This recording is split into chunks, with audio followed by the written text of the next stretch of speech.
Alright, so today I'm going to be checking out a demo for a game called Moonsigil Atlas. The demo is available on Steam right now, and they're aiming for a Q1 2026 release for the full product. And I saw a little bit of this game on YouTube today and immediately thought that this was something I should play on my channel. And it is a deck builder roguelike, very much in the vein of Slay the Spire.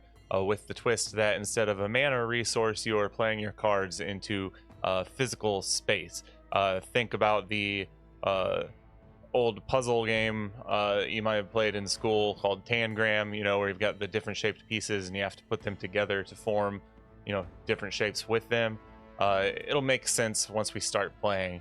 I have not played this at all. Again, I've watched, maybe 5 minutes of it and said, yeah, this is something I need to check out.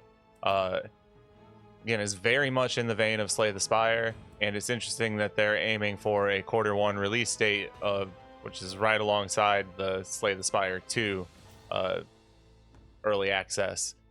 So they must be pretty confident, or at least they're going to try and ride the wave of Slay the Spire 2. Either way, though, I was impressed with what I saw, so let's get into it. Looks like we have one character to start with, who is Feldrin, the Lost Chronicler.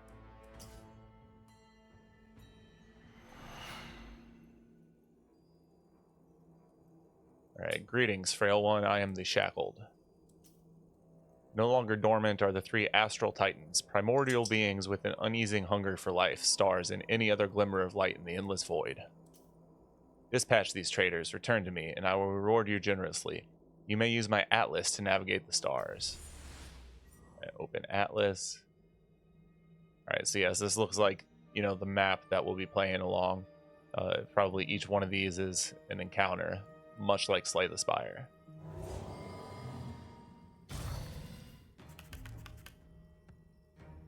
Alright, so we've got our draw pile, discard pile in our hand. Pretty standard stuff. It says that play a card, drag it from your hand onto the moon. The entire shape must fit. Defeat enemies by playing cards that deal damage. You can advance when all enemies are defeated. I think the Celestial Scorpion is the enemy that we're playing against. We've got bolts, deal 4 damage. Starfall, deal 4 times 2 damage. Looks like it really wants us to play the bolt.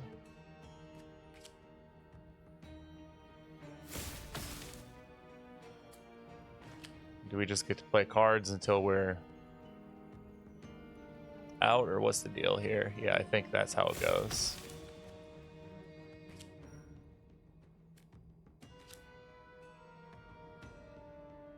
You can rotate with the mouse wheel.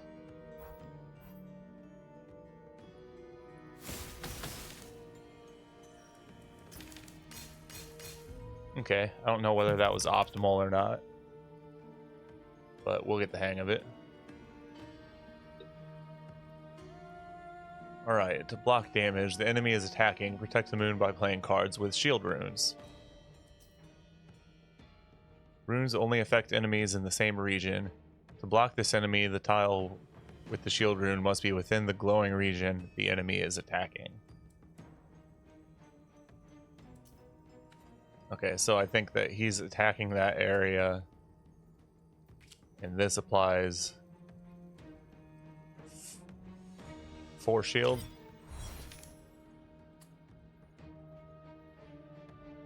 Play this and you can remove a non-hostile sigil from the board. So I think the idea being that you play it here, and then you can get rid of the one that you just played and make room for another. So now we're blocking 8 damage against his 10 attack. And I think that ends the turn.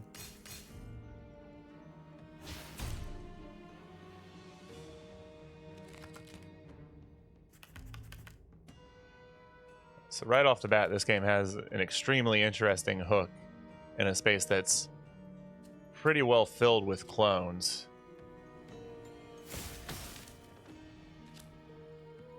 Just remains to be seen, whether it really has the juice as far as interplay between the cards and synergies and, different things that can pop up every run and things that really keep a roguelike going. But as far as just general gameplay hook here, this is really rad.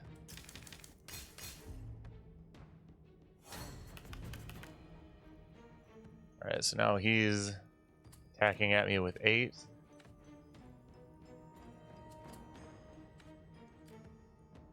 Apply 4 shield to this rune's region to play.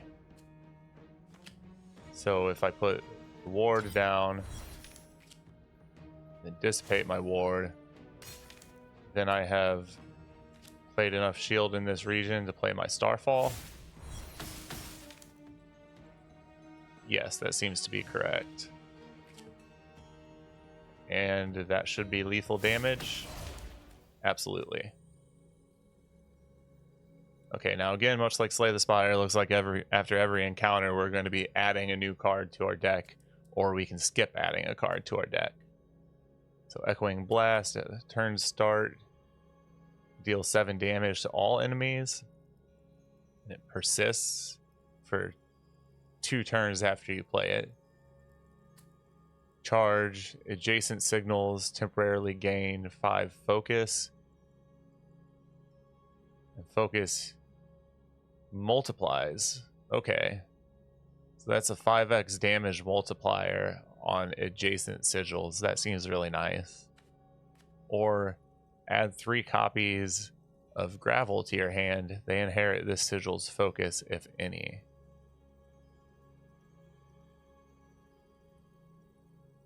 That seems nice, but too hard to combo into, whereas this automatically combos with any of our damage cards.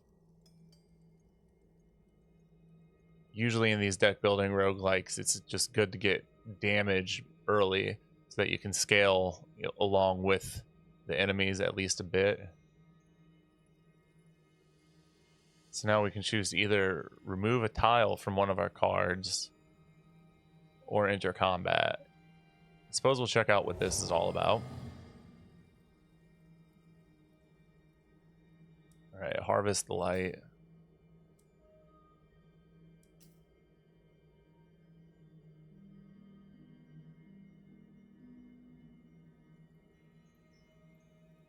How about that charge that we just took? And that should make it easier to play. Okay, that's a really neat mechanic, actually. Now we can choose to permanently add a card to my deck from a chosen card pack. Contains cards from other characters or combat. I mean, just in the interest of checking out more of this game, let's do the card pack. As the stars are moving of their own accord, forming patterns flickering in the darkness. Okay, so we've got like little booster packs. We've got upgraded, random, or rapid fire attacks. I mean, rapid fire attacks sound like they would pair well with that damage multiplier card that we just grabbed. Alright, so we can do another charge. A twin flare. That gets us card draw. But if we can play this with our focus card, they combo together. Alright, into our next combat.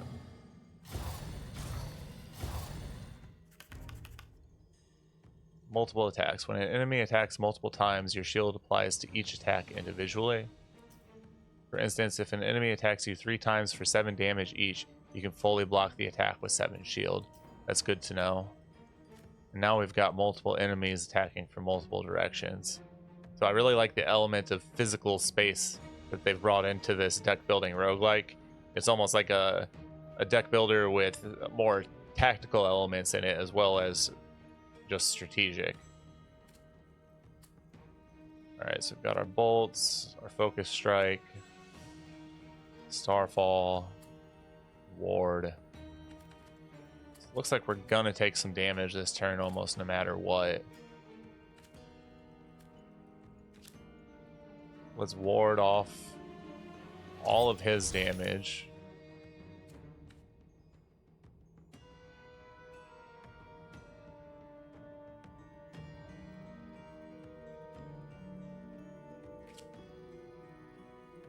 Okay, I misunderstood this card before. We don't have to play ward to play it. It applies ward when we play it, which is nice.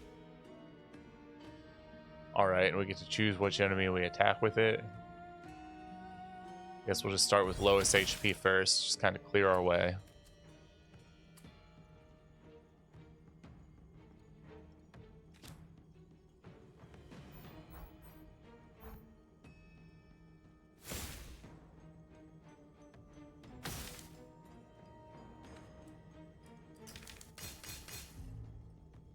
Alright, now we block a fair bit of their damage, but we do take some.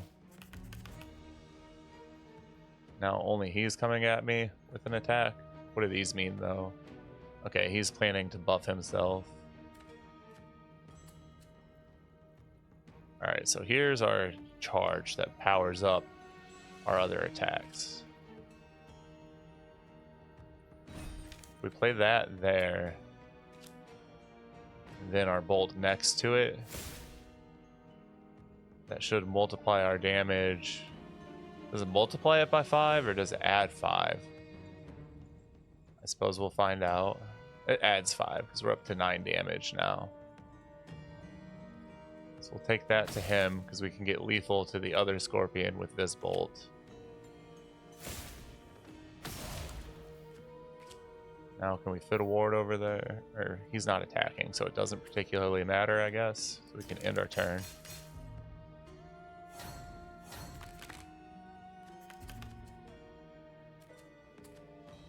Each of these combats is definitely well more involved than your typical combat in these roguelikes. I don't know that I necessarily hate it, though.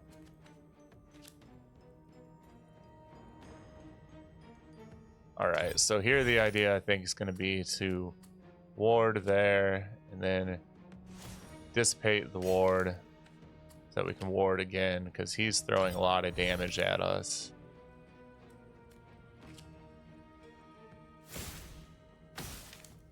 And throw our bolts at him, and we should have lethal on him next turn.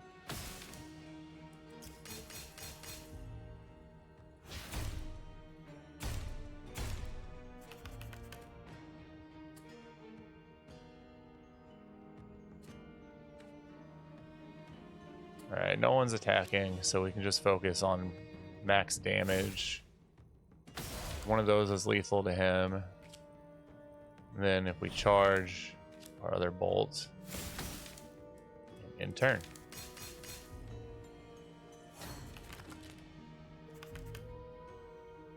Alright, 15 coming at our face is a little scary.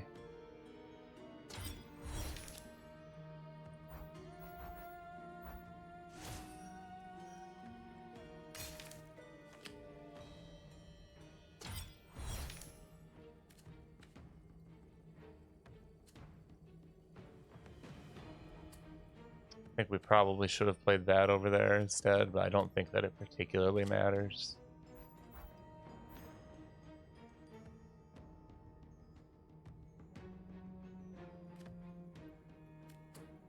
This is more damage, so this is the one we should worry about playing.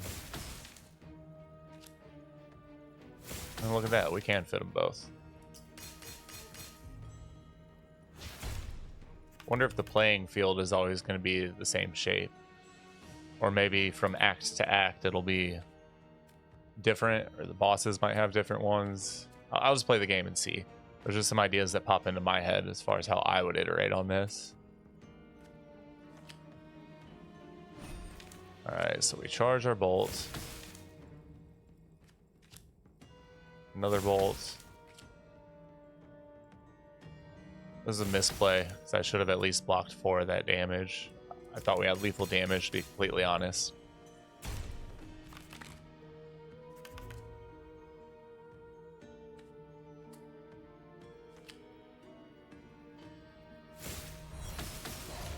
Alright, he's gone, and we get a new card.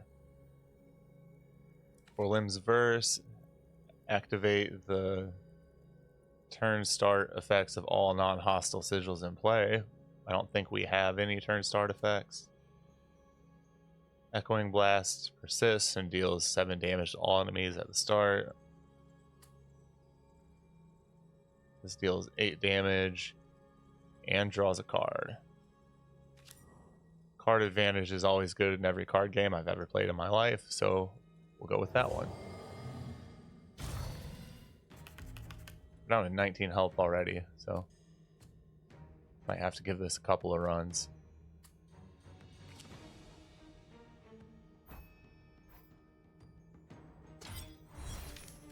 Alright, ward. Ward.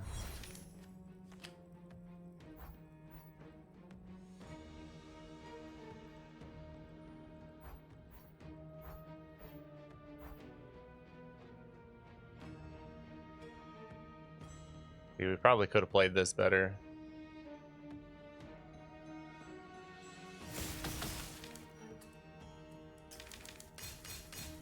But I like that it's not just optimal play of which card, but how you play it, when you play it. So there's multiple layers of strategy on here that are absent in a lot of these card games.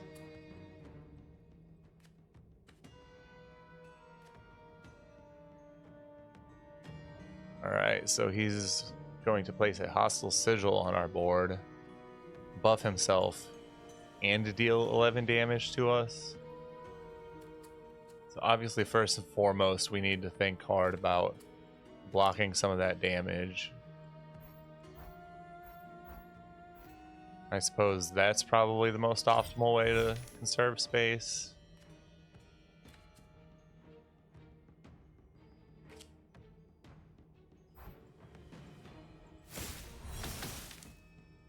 Now we're blocking 8 of his 11 damage. That's not too bad.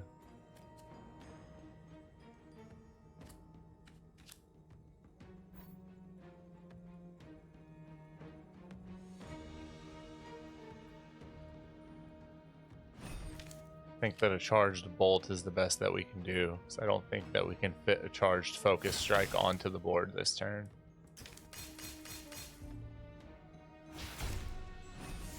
Three to our face. Alright, this is that hostile sigil that they placed on our board. So sigils with ghost can have other sigils placed on top of them. Any cover tiles are removed from the board. Watch out, some hostile ghost sigils may have negative effects when you overlap them with one of your sigils. Okay, so if we overlap with that, we have to discard a card. So now I understand why this says remove non-hostile sigils, because we can't use Dissipate to pull that off, which would be nice.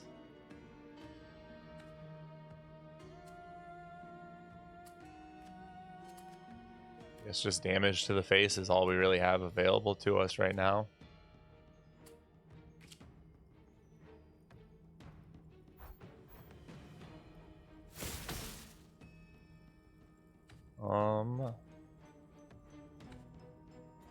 We'll discard the bolt, I suppose.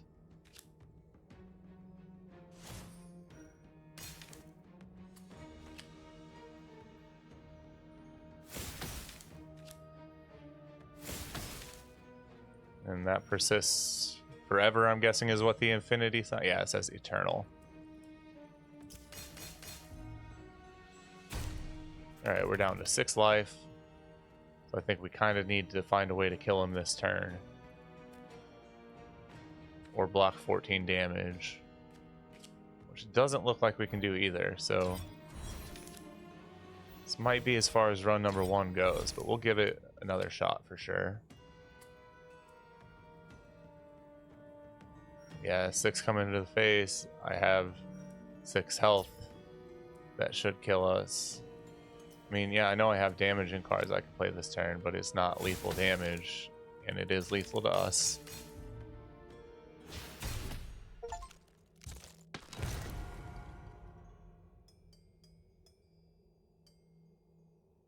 Alright, so we go up a mastery level and unlock more cards.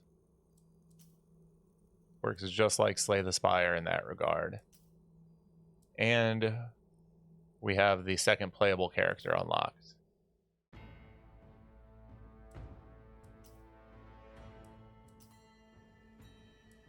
Second character is Aladara, the Shard Keeper. So stripped of her power, she now relies on relics to cast magic deemed profane by the Lunatri. She has fragile sigils and rune forging.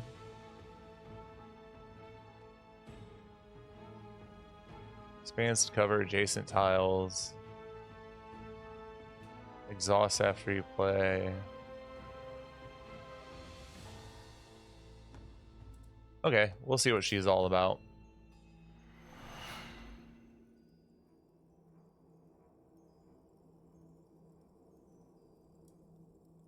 We can start with either 6 max health or enemies in the first 2 combats are defeated for us. We'll go with that.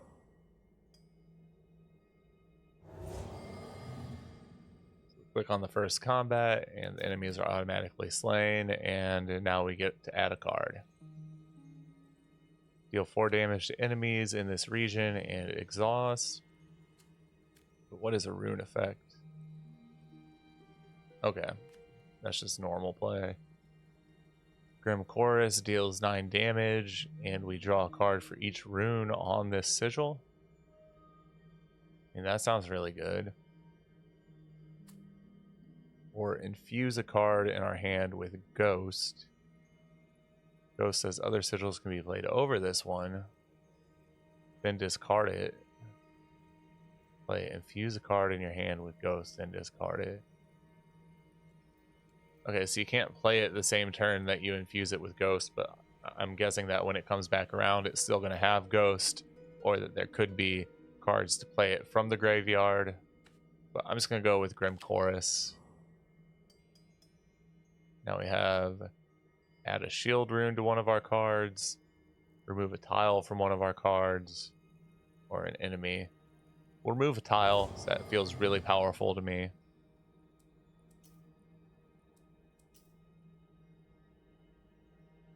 And I suppose that we'll take one off of our Grim Chorus and make it even easier to play.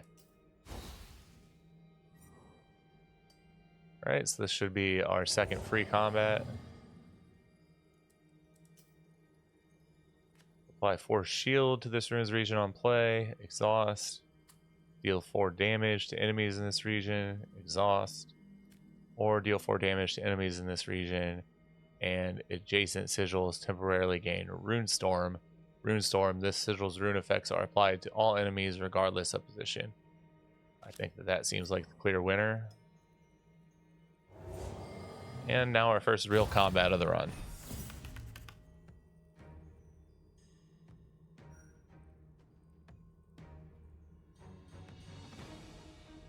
Alright, so the whole board here has Hatred. Apply 1 stack of Strength to all enemies. So I guess every time that we play a card is going to make him more powerful here. Is how I predict that's going to work.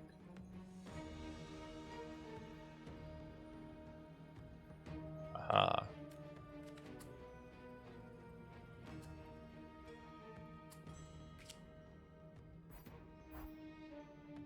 Alright.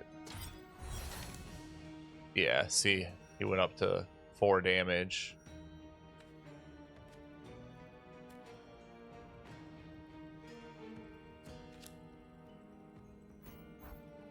Interesting that every character's main attacks are shaped differently.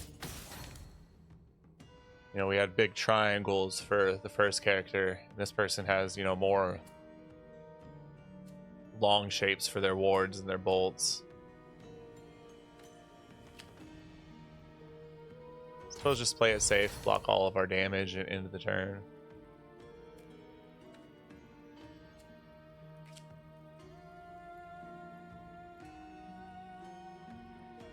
That one should still be alright.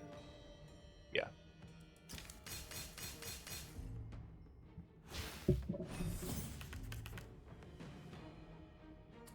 Okay, so there's our Grim Chorus.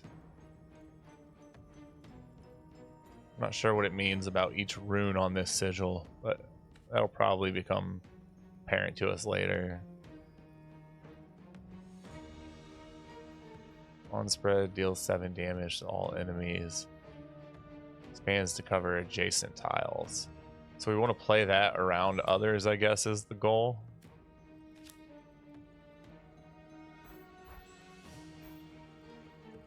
So if we bolt him,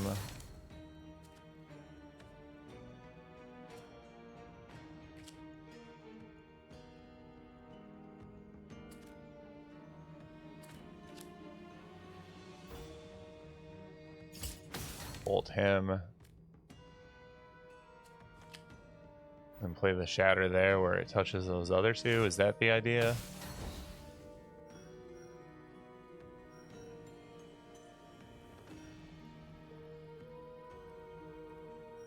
I'm not really sure what that did, but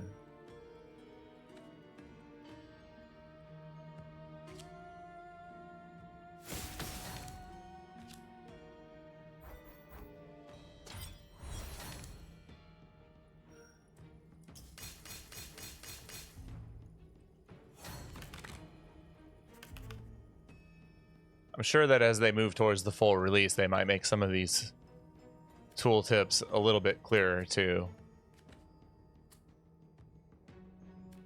All right, so 14 damage coming at us. Apply force shield to that region.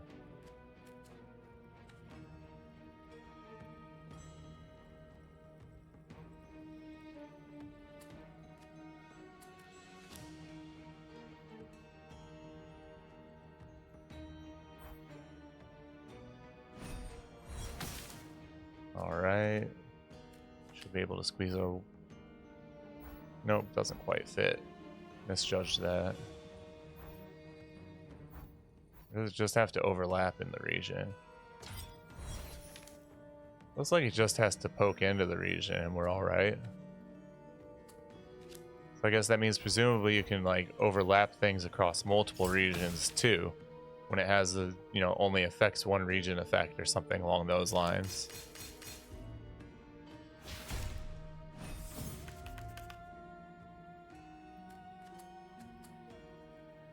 See a lot of layers of strategy here. Like even just this demo with 2 characters is probably going to take endless runs to wrap my head around. That excites me. All right, so 13 coming at our face.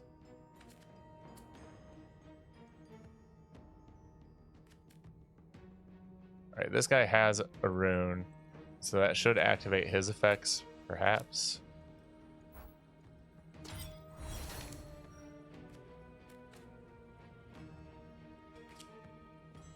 Apply force shield to this region on play.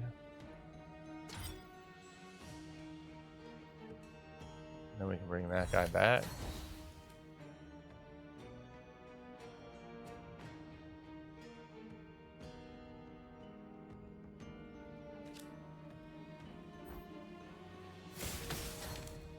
No, I still don't think that did exactly what we wanted it to. I don't think we can play anything else either.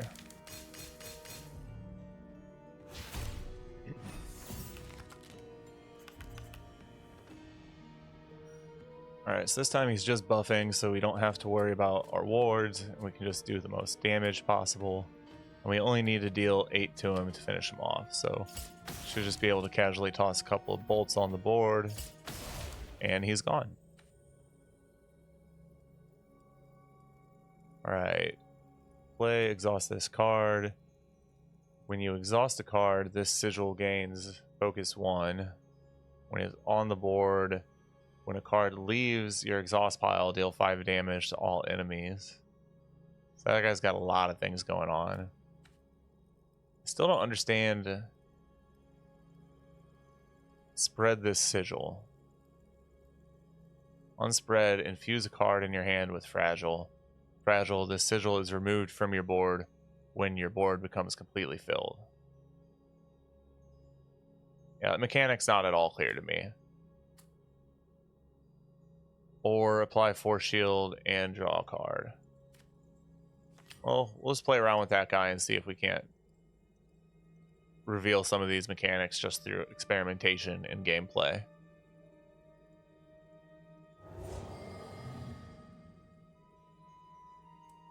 Alright, we permanently give prepared to 1 card, which I think it said means that we always start the game with this in our hand. And I think since this has an eternal effect, that's probably the one that we want to start with.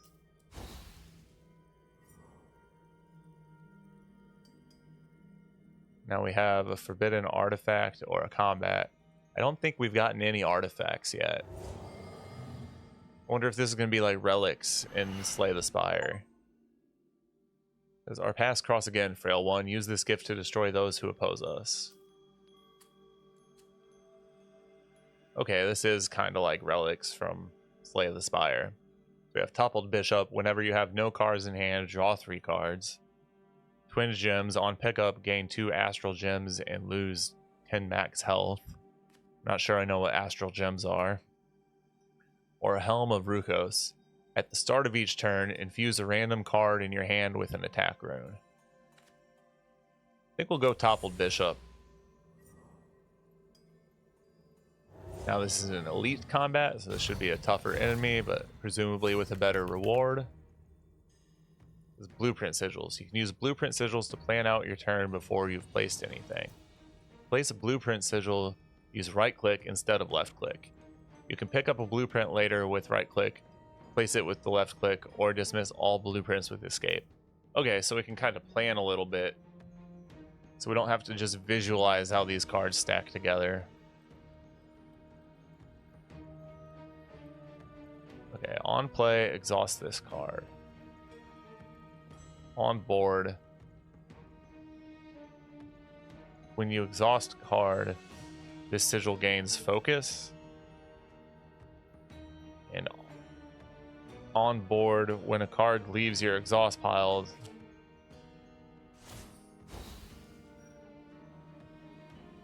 okay, I see. That places that sigil down permanently. But now when we exhaust cards, we get those effects, etc., etc. Alright, 10 damage coming at us to worry about, so we need to place a ward in his region.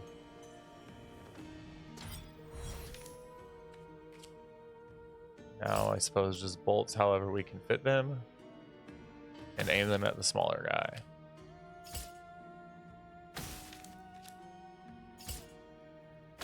Now we get to draw more cards, right? Absolutely we do. But we're out of room to play them, unfortunately.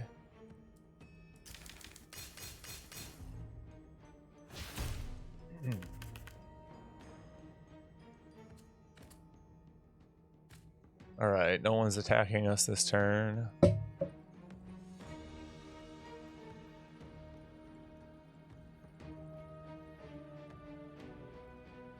Okay, he's got an ability where we can't rotate cards we started combat with, which is interesting.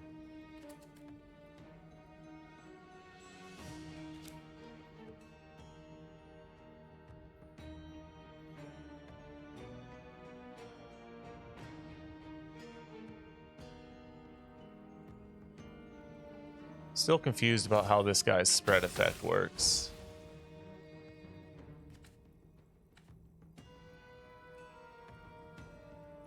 Adjacent sigils temporarily gain Runestorm.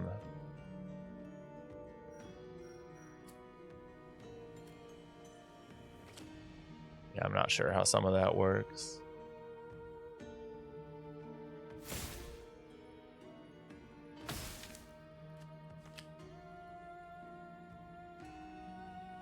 Alright, so we can't rotate that one. Or that one. End of turn.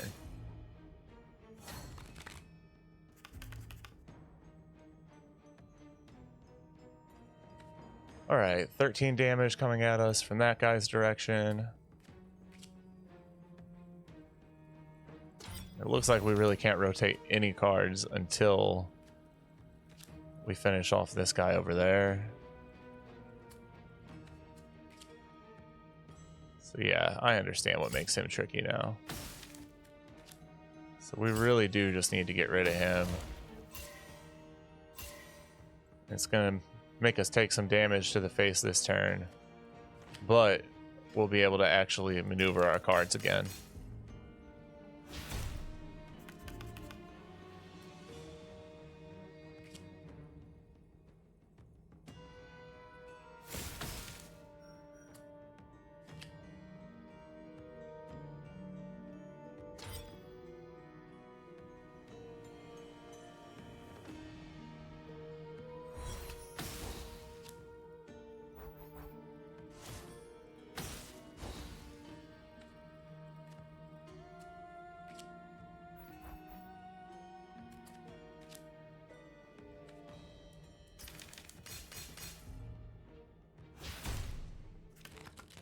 This is a difficult game.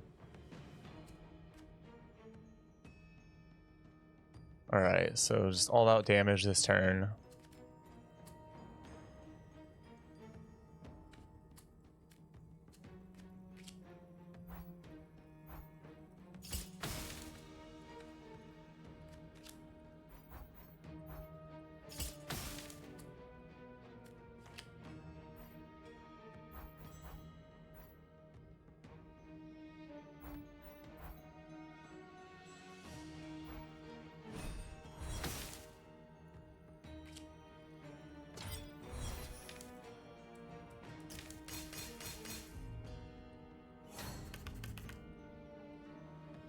Very, very involved combats for every single combat encounter.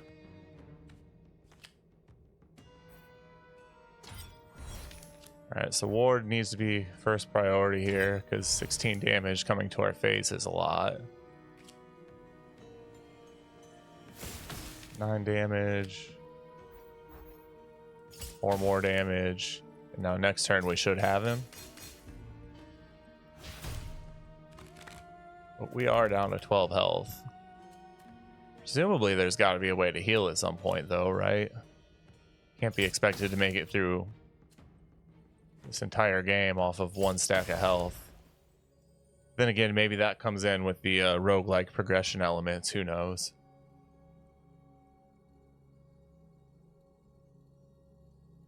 Alright, so repurpose, exhaust on play when it's on the board. When you exhaust a card, if it had any runes, infuse a card in your hand with those runes.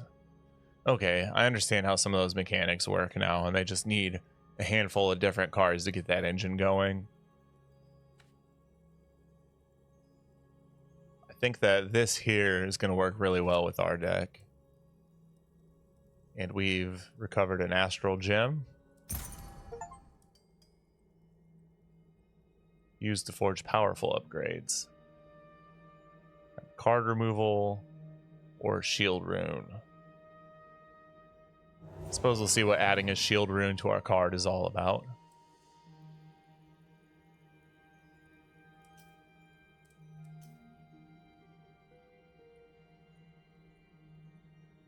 What if we add just a shield rune to one of our attacks?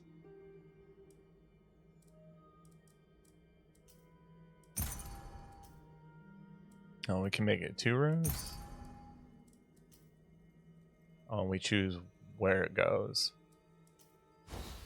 Okay, again, that rune mechanic's not very clear to me. While I am very, very impressed with this demo and excited to see where the main thing with the whole game goes, if the developers should come across this video for whatever reason, that's like my main nitpick so far, is that some of these tooltips aren't exactly clear. That's the sort of thing that usually becomes apparent as more people play it, and is really easy to come back and clean up. The mechanics here are solid, so if they can just do a better job of explaining some of these mechanics, they'd be really, really onto something here. Alright, what is decay?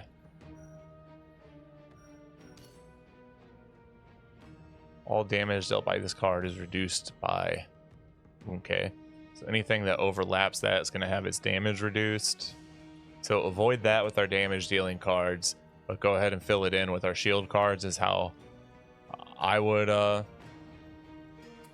interpret that. Alright, so this is what we start the game with every time.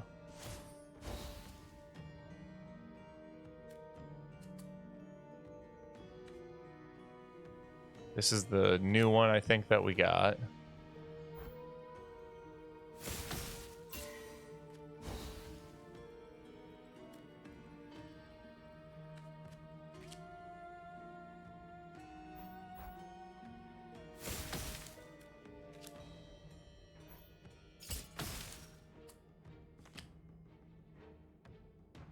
Yeah, it doesn't fit anywhere. Okay. In turn.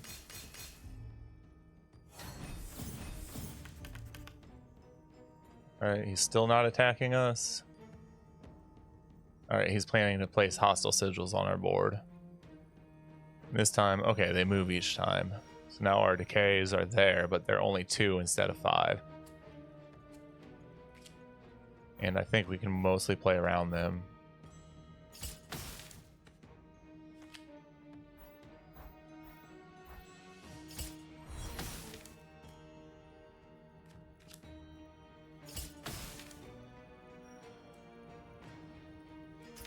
Alright, end his turn.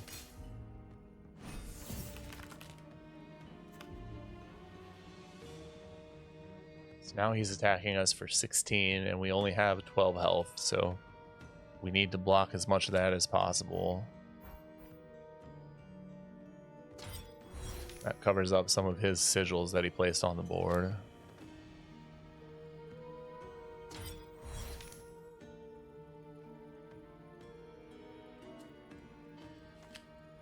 Fit this guy? No. I think that may be all that we can do this turn.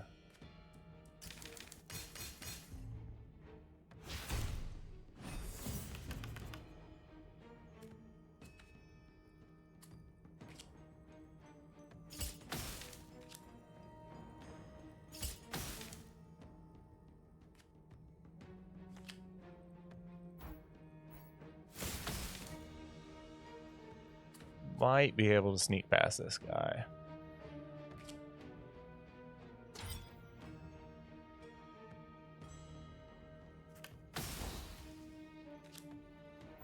No, we can't fit that. But if we can deal 9 damage this turn, we'll be in decent shape.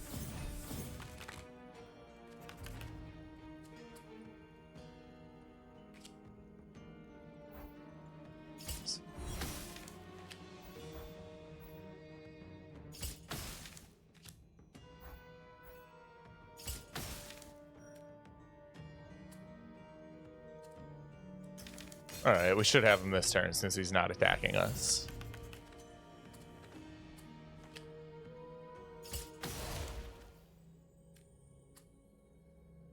Add 3 copies of Shard to your hand. Spread Sigil, exhaust this card. Deals 3 damage to all enemies on spread. Reflection, choose a card in your hand, add a copy of that card to your hand. Exhaust this card, or Fracture. Deal 4 damage to enemies in this region. Exhaust this card.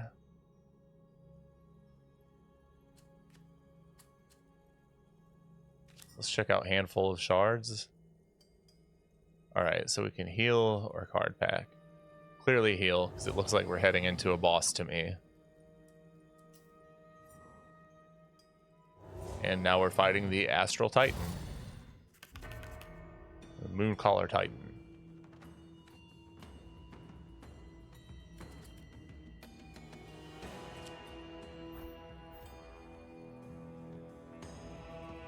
Alright, I suppose play our Void Breach over there since he's going to be attacking in that region. And we save room for defensive cards. Now we bolt him. And in turn, I suppose.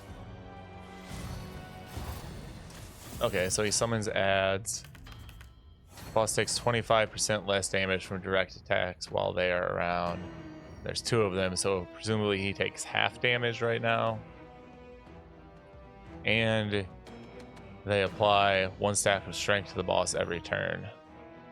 It's kind of wild. Alright, so obviously ward to block as much of that damage as we can.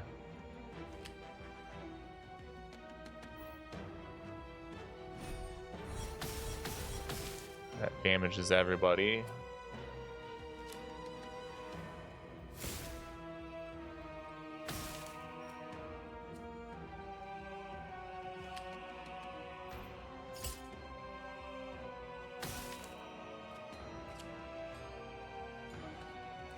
Okay. It's interesting that these guys are shapes. Alright, this Hostile Sigil has Ghost in an effect that happens every turn. If you cover a Ghost Sigil entirely, its turn start and turn end effects will no longer occur. So if we cover that all the way up, it goes away. Turn end, the moon takes 15 damage.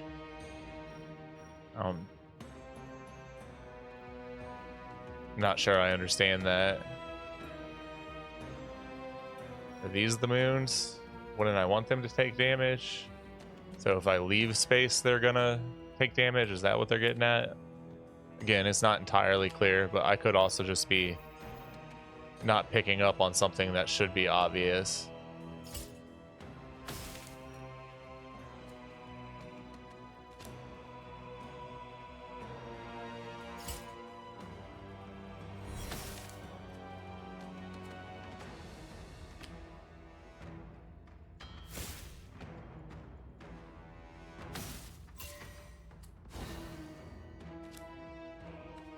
All right, end turn.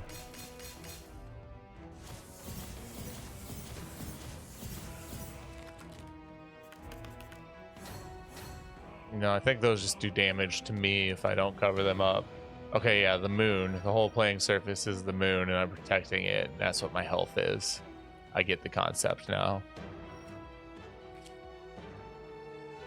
I mean, this guy's definitely going to defeat us this turn.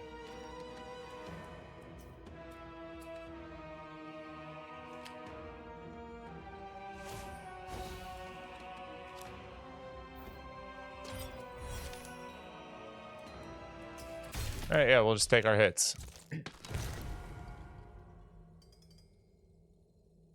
So that's a decent first look at this game. I'm definitely going to keep playing it. I'll probably play it a little bit on stream over on my Twitch channel. That's twitch.com/Anthony Wilroth.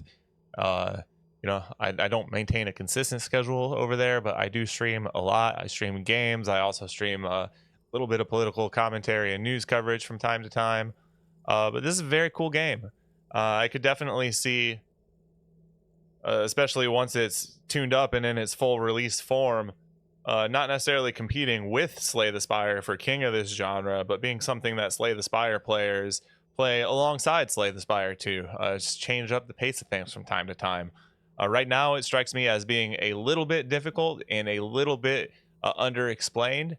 But the bones are there, and it's a game that I'm extremely excited about, and I'll be playing not only more of the demo, but checking out the full release when it comes in Q1 of 2026. So Moonsigil Atlas, very, very cool game.